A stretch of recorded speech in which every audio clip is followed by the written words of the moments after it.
Olá, meu nome é Douglas Modesto, sou aluno do programa de pós-graduação em Geografia pela UFRJ e faço parte do Laboratório Espaço e Sensoriamento Remoto e Estudos Ambientais.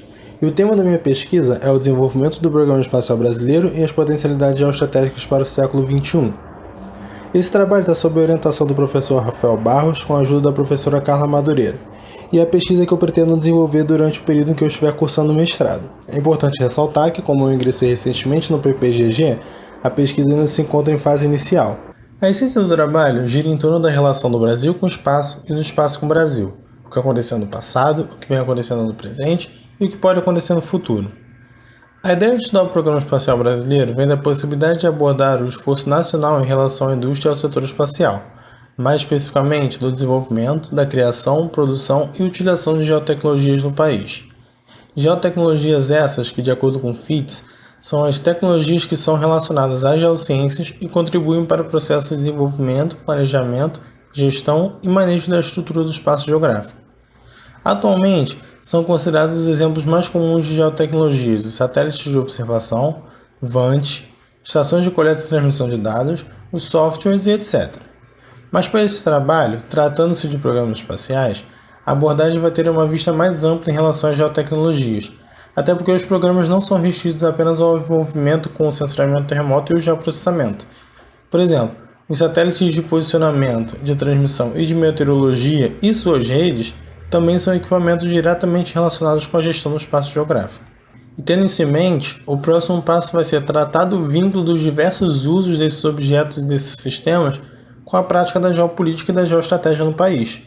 Ou seja, seu emprego tanto para a implementação de políticas públicas como também para a expressão de controle territorial. Essa ideia gira em torno da garantia da soberania e proteção dos recursos nacionais, sejam eles naturais, ambientais, econômicos, sociais, militares, científicos, diversos outros. O esquema BAS, por exemplo, divulgado pela Agência Espacial Brasileira, mostra que o acesso ao espaço é só uma pequena parcela dos resultados potenciais do esforço espacial. E muitos desses benefícios afetam no dia a dia da população e não são necessariamente restritos apenas ao sensoriamento remoto e ao geoprocessamento. A motivação da pesquisa baseia-se em dois vieses principais. O primeiro eu considerei como o viés geográfico e acadêmico. As geotecnologias vêm se mostrando parte importante no estabelecimento da quarta revolução industrial, e a utilização dessas ferramentas vem tendo relevância não só nas questões técnicas, mas também como sociais, econômicas e ambientais. E a geografia já vem abordando de longa data a relação técnica, espaço e sociedade. No campo da geopolítica, por exemplo, é comum encontrarmos citações a Mahan e Mackinder e seus trabalhos sobre o uso estratégico do meio marítimo e terrestre. Mas a partir do século XX, a expansão da tecnologia aeroespacial se apresentou como um novo desafio para os estudos geográficos. Mas nessa época, a geoestratégia já tinha perdido influência na geografia e passou a ser abordada mais intensamente pelas ciências militares, econômicas e político-administrativas. O outro ponto de vista é o geopolítico nacional. A ideia da independência no setor espacial se tornou um objetivo incomum e um elemento fundamental na prática da geopolítica e da geoestratégia na comunidade internacional. O Brasil vem acompanhando essa ideia desde o surgimento das primeiras iniciativas nesse setor, tanto que na década de 60 já havia proposto a Missão Espacial Completa Brasileira, que tinha os objetivos técnicos primários na busca da soberania espacial, que são o desenvolvimento e a criação de um satélite nacional, lançado a partir de um veículo desenvolvido no país, a partir do território nacional. Mas apesar de existir essa consciência sobre a importância do investimento em geotecnologias para o desenvolvimento e para a defesa nacional, o Brasil ainda aparece como um caso à parte no cenário internacional.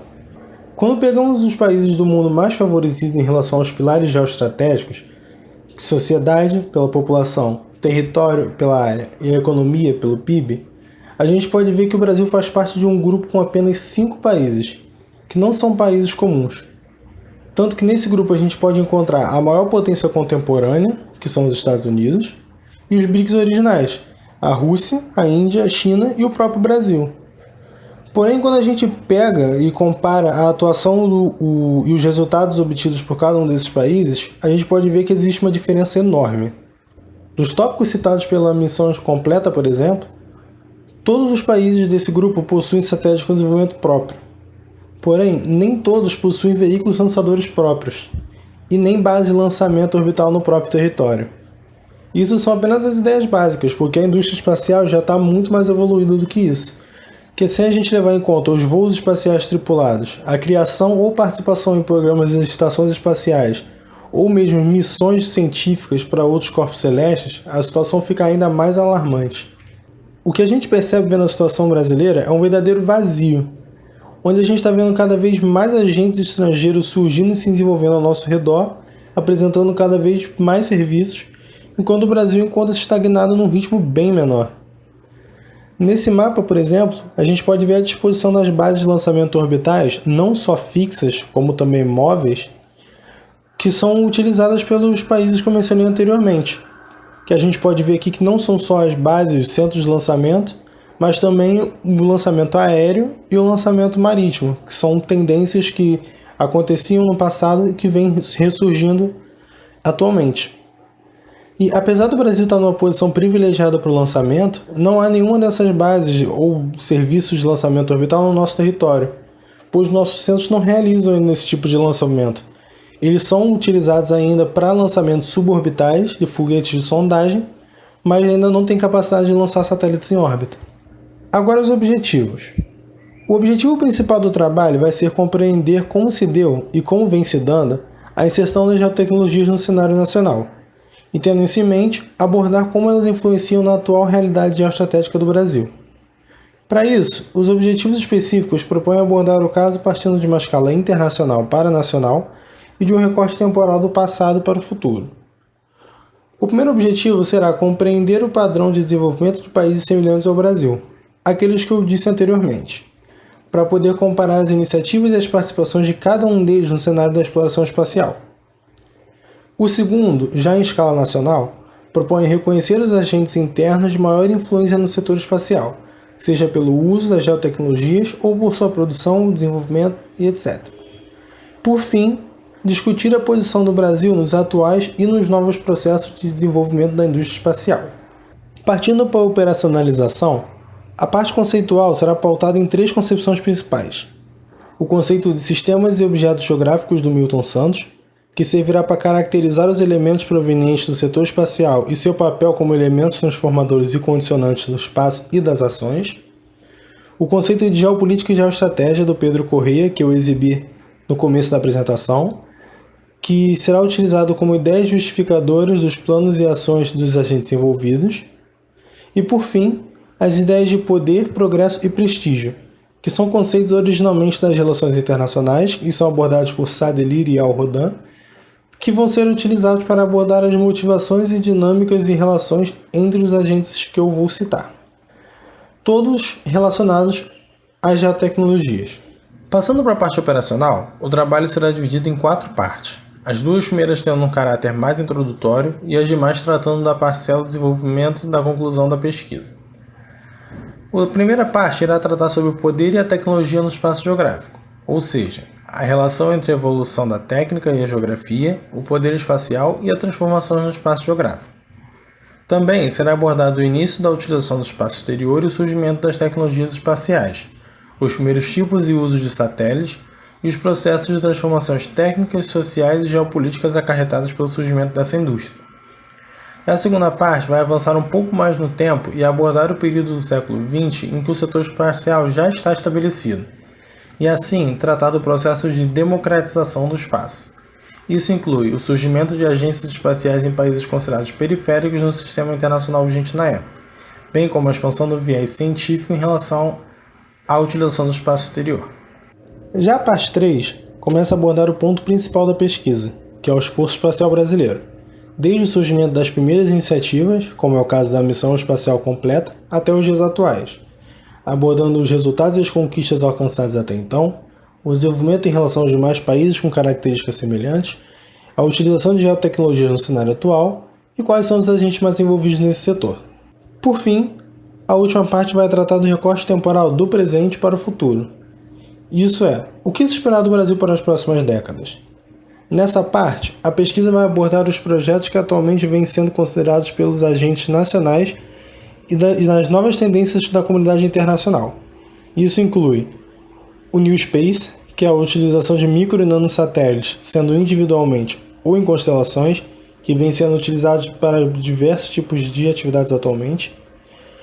Os programas de parceria e desenvolvimento de tecnologia nas universidades, que vem sendo uma crescente aqui no país, e um produto disso é o Floripa-Sat, por exemplo, está na foto ao lado. A possibilidade da participação em missões internacionais, que recentemente tivemos a assinatura de um termo de intenção de participação do programa Artemis da NASA, que pretende levar os astronautas de volta à Lua nessa década, e o Brasil assinou um termo de intenção em participar com a construção de um rover. A possibilidade do término da missão completa, que significa o desenvolvimento de veículos lançadores nacionais ou o aprimoramento dos nossos centros de lançamento. E, por fim, os processos de evolução dos projetos nacionais, como é o caso do aumento da participação brasileira no programa CIBERS, junto com a China, e o início da missão Amazônia, que foi lançada no final do mês passado. E para finalizar, o andamento da pesquisa. Como eu disse anteriormente, é uma pesquisa recém-iniciada e que eu pretendo desenvolver enquanto eu estiver cursando mestrado. Sendo assim, seguindo o cronograma que eu propus, o trabalho se encontra na fase do levantamento e sistematização dos dados. E o que foi feito até então? Na organização das referências, eu procurei focar no primeiro objetivo específico que eu apresentei anteriormente.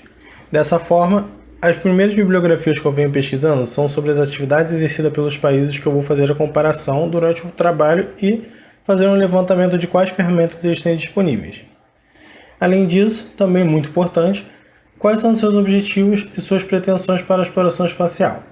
É importante frisar isso porque cada agente tem um objetivo diferente.